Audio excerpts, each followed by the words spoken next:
Students इस question में देख सकते हैं एक constant force m1g/2 acting on a body m2। यहाँ पर m2 बॉडी को फोर्स लग रहा है, इसका जितना भी वेट है उसका हाफ फोर्स यहाँ पर लग रहा है, यानी m1g/2 यहाँ पर फोर्स लग रहा है। ब्लॉक ऑफ मास m2, इस पर मास m2 और पुल्ली और string are light and surface are smooth, यानी कोई फ्रिक्शन लग रही है। हमसे पूछा गया है कि इसकी एक्सेलरेशन क्या होगी, इसकी एक्सेलरेशन पूछ रखा है। तो पहले इसका फ्री बॉडी डायग्राम बना लेते हैं। अगर हम लोग यहाँ पर फ्री बॉडी डायग्राम बनाए स्टूडेंट्स, फ्री बॉडी डायग्राम बनाए तो यहाँ पर टेंशन लगेगा बॉडी से अवे, यहाँ पर टेंशन लगेगा बॉडी से अवे, टी मान ले रहा हूँ, और यहाँ पर भी टेंशन बॉडी से अवे लगेगा, यहाँ टी। और पुल्ली स्मूथ और लाइट है तो टेंशन सेम रहेगा, टेंशन चेंज नहीं होगा। दूसरा चीज यहाँ पर क्या कर सकते हैं स्टूडेंट्स, यहाँ mg जो है वो डाउनवर्ड लगेगा, m1g यहाँ पर फोर्स लगेगा, m1g डाउनवर्ड, m1g। और इस पर फोर्स जो है नॉर्मल भी लगेगा और mg लगेगा, उसका कोई, अगर इस पर देखे तो नॉर्मल इधर लगेगा, mg लगेगा। ये फोर्स जो है इस डायरेक्शन ऑफ एक्सेलरेशन को इम्पैक्ट नहीं करने वाला है क्योंकि परपेंडिकुलर डायरेक्शन में है।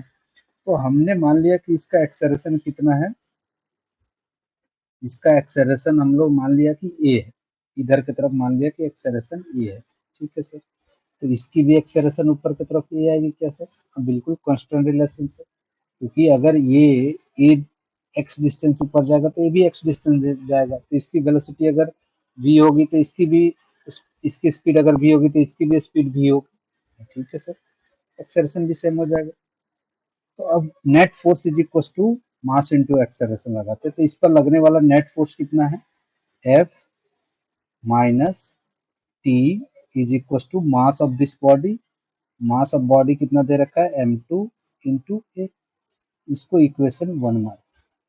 ठीक है सर, इसके लिए भी same, net force is equal to mass into acceleration, body का एक्सेलरेशन ऊपर है तो T minus m1g, T minus m1g is equal to m1 इसका mass into acceleration, equation number 2 हो जाएगा, ये इक्वेशन नंबर 2 हो जाएगा।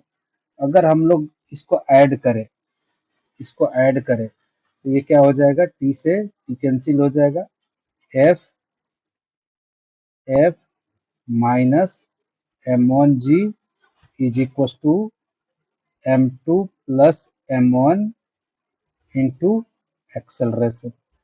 तो एक्सेलरेशन कितना हो जाएगा, एक्सेलरेशन हो जाएगा हमारा,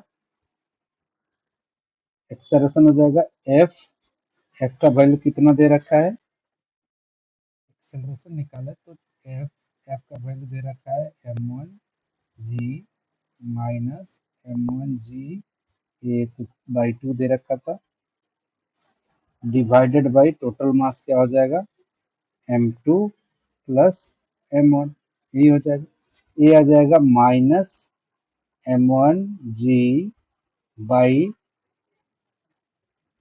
2, ये वैल्यू अगर हम लोग सब्ट्रैक्ट करें तो माइनस m1g/2 आएगा और divided by m1 plus m2, यही होगा, यही आएगा। तो यहाँ पर ये माइनस साइन क्या इंडिकेट कर रहा है कि हमने जो एक्सेलरेशन का डायरेक्शन माना था ये लेफ्टवर्ड डायरेक्शन में, ये लेफ्टवर्ड नहीं होके ये डाउनवर्ड होगा, यानी जो भी एक्सेलरेशन है हम लोग ऊपर नहीं मान के, एक्सेलरेशन निगेटिव होने का मतलब है कि ऊपर की तरफ एक्सेलरेशन नहीं है, डाउनवर्ड डायरेक्शन में यहाँ एक्सेलरेशन होगा। तो इसकी एक्सेलरेशन यहाँ पर राइट वर्ड होगी, लेफ्ट वर्ड नहीं होगी, क्योंकि हमने लेफ्ट वर्ड डायरेक्शन को पॉजिटिव मान के किया था। तो यहाँ एक्सेलरेशन हम लोग लिखे तो लिख सकते हैं m1g divided by 2 into m1 plus m2, यही हमारा एक्सेलरेशन का मैग्नीट्यूड हो जाएगा। डायरेक्शन हमारा राइट वर्ड होगा, लेफ्ट वर्ड नहीं होगा। तो यहाँ ऑप्शन में अगर देखें तो ऑप्शन में है, option A is the right answer, m1g2 divide by m1 plus m2, ये हमारा आंसर हो जाएगा। Thank you students.